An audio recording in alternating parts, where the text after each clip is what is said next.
Level 1. The Intake Analyst. The phone rings at 2:13 a.m.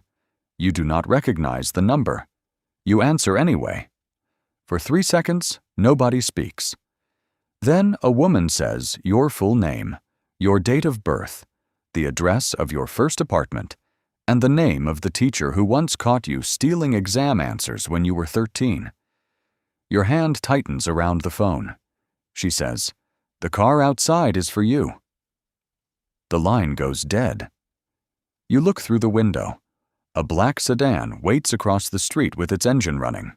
No headlights, no plates, no driver visible. That is how your life inside the intelligence world begins. Not with a badge, not with a speech, not with patriotism, with proof that they already know everything. At level 1, you're an intake analyst, the lowest person in a room full of people trained not to show weakness. Your first office is not even inside headquarters. It is 2 floors beneath a government records building, behind a gray door labeled Archives Maintenance. You scan travel logs, bank reports, visa applications, intercepted messages, and facial recognition hits until your eyes burn. You are not allowed to ask why. Every morning begins with a locked tray of files. Every evening ends with a burn bag. You sign your name 12 times a day, confirming that you saw nothing, copied nothing, saved nothing, and understood nothing beyond your clearance. The first rule is simple. Information moves upward. Blame moves downward. You learn this during your second week when a senior analyst mislabels a businessman as low risk. 3 days later, that businessman meets a foreign defense contractor in Vienna. The mistake costs an operation 18 months of work. The senior analyst keeps his office. You lose file access for 9 days. That is when you understand the structure. Power does not belong to the person who does the work. Power belongs to the person who controls the meaning of the work. Your job is to notice patterns before anyone important notices them too late. A hotel booking in Istanbul. A $4,800 wire transfer through Cyprus. A passport scan at 11:42 p.m. A phone that goes silent for exactly 6 hours every Thursday. At first, you feel useful. Then you feel watched. The cameras in the ceiling never move, but you start feeling them anyway. Your coworkers do not ask personal questions. Nobody discusses family. Nobody says where they live. Everyone smiles without revealing anything. You stop talking about your job outside work. Then you stop talking about your feelings. Then you stop noticing the difference. By the end of your first year, you can identify a suspicious financial pattern in under 4 minutes. You can read a diplomatic cable and find the lie inside the polite language. You can look at a passport photo and know when fear is hiding behind a neutral expression. Your supervisor finally calls you into his office. He slides a folder across the desk. Inside is a single photograph of a man leaving a hotel in Belgrade. Your supervisor asks, "What do you see?" You study the image. The man is not looking at the camera. He is looking at the reflection of the camera in a parked car window. You say, "He knows he is being watched." Your supervisor smiles for the first time. Good. Now prove you can be useful outside the basement. Level 2. The Field Support Officer. Your first field assignment begins in a hotel laundry room in Prague. Not a safe house, not an embassy, a laundry room. The air smells like bleach and overheating machines. 2 floors above you, a trade minister attends a private reception. Across the street, a foreign intelligence officer sits in a cafe pretending to read a newspaper. Your job is not to meet anyone. Your job is to make sure someone else can. At level 2, you become a field support officer. That means you're closer to the action, but never important enough to control it. You book rooms under false names. You move envelopes from one dead location to another. You carry phones you're not allowed to turn on. You memorize exits, elevator schedules, camera angles, and the faces of men who pretend not to be security. The work looks small from the outside. Inside the system, small work keeps people alive. A senior case officer named Mara becomes your first real test. She has been running operations for 19 years and trusts almost no one. She gives you instructions once, never twice.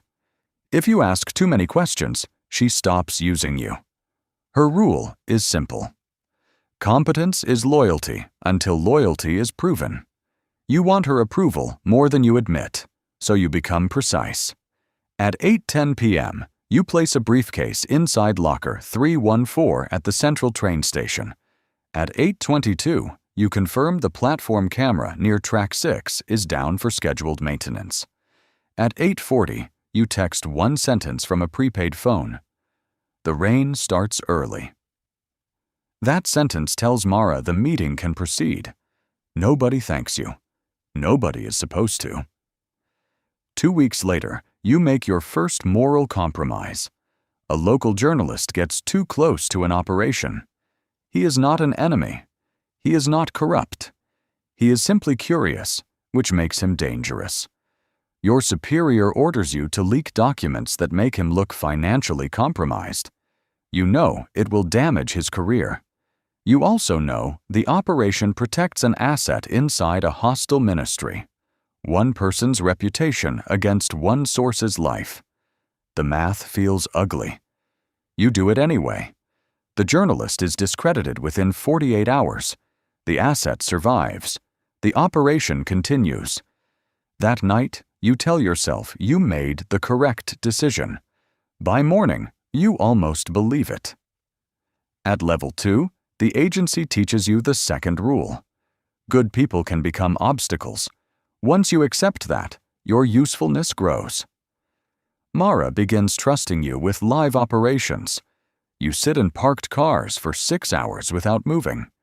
You track embassy vehicles through rain-soaked streets. You learn which cafes have blind corners and which hotel lobbies have mirrors facing the elevators. You're still low-level, still replaceable, but now people know your name. That is dangerous in a different way. Because inside an intelligence agency, reputation is not applause. It is a target forming slowly around you. Level 3. The junior case officer. The man across from you is shaking too hard to lift his cup. You pretend not to notice. The cafe is nearly empty. Rain taps against the windows. A tram passes outside every 7 minutes, loud enough to cover short sentences. You choose this table because it faces the entrance and keeps the kitchen door in your peripheral vision.